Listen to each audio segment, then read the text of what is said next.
আনন্দবিড়িতে সবাইকে স্বাগতম। বাবার বিয়েতে 3 সন্তান বরযাত্রী, ছেলে সাক্ষী।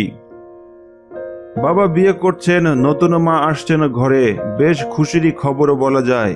তাই তো 2 ছেলে আর 1 মেয়ে মিলে বাবাকে বর হিসাবে সাজায়। এরপর 3 ভাই বোন মিলে বর বাবাকে নিয়ে যায় কনের বাড়িতে। 3 সন্তানী বরযাত্রী। তবে বিয়ে বাড়িতে গিয়ে দেখা যায় বিপত্তি। বিয়ে রেজিস্ট্রি বইতে সাক্ষী পাওয়া যাচ্ছে না।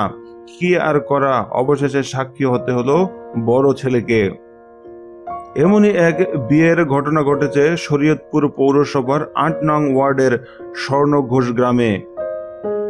বরের নাম SM সেলিম মিয়া। তিনি স্বর্ণঘোষ গ্রামের হাজী সিরাজ উদ্দিন শরীফের ছেলে।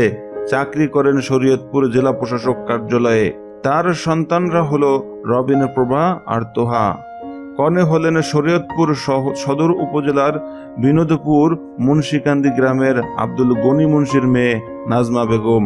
এলাকাবাসী জানায় 1992 সালে শরীয়তপুর পৌরসভার কাকদি এলাকার মরহুম আব্দুল আজিজ শাহের মেয়ে শাহানা আক্তার রুমার সঙ্গে বিয়ে হয় সেলিম মিয়ার। গত 2 যুগের সংসার জীবনে তাদের ঘরে আসে 2 ছেলে আর 1 মেয়ে। দাম্পত্য জীবন অনেক সুখের ছিল তারা, কিন্তু সে সুখ আর সহ্য হয়নি কারোই।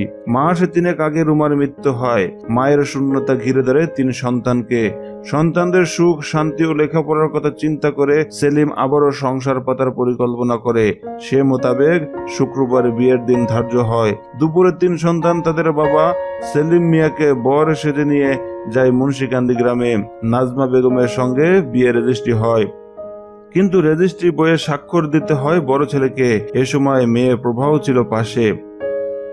বিয়ে রেজিস্ট্রি আর শরীয়ত মোতাবেক আনুষ্ঠানিকতার পর কনের বাড়িতে মধ্যাহ্নভোজ হয়। এরপর নতুন মাকে নিয়ে 3 সন্তান রওনা দেয় বাড়ির দিকে। পরিবারের সদস্যরা জানায় সেলিম মিয়া পারিবারিকভাবে অনেক সুখী ছিল। তার প্রথম স্ত্রী রুমাও ছিল খুব নরম প্রকৃতির, কখনো কারোর সাথে জোরে কথাও বলতে শুনিনি কেউ। কিন্তু 2 ছেলে আর 1 মেয়েকে রেখে তাকে চলে যেতে হয় না ফেরার দেশে। প্রতিবাসীদের বক্তব্য, এখন যে মেয়েটি সেলিমের ঘরে বউ হিসেবে এসে সে যদি রুমার রেখে যাওয়া সন্তানদের মায়ের মমতা দিয়ে ভালোবাসে আগলে রাখতে পারে তবেই ভালো।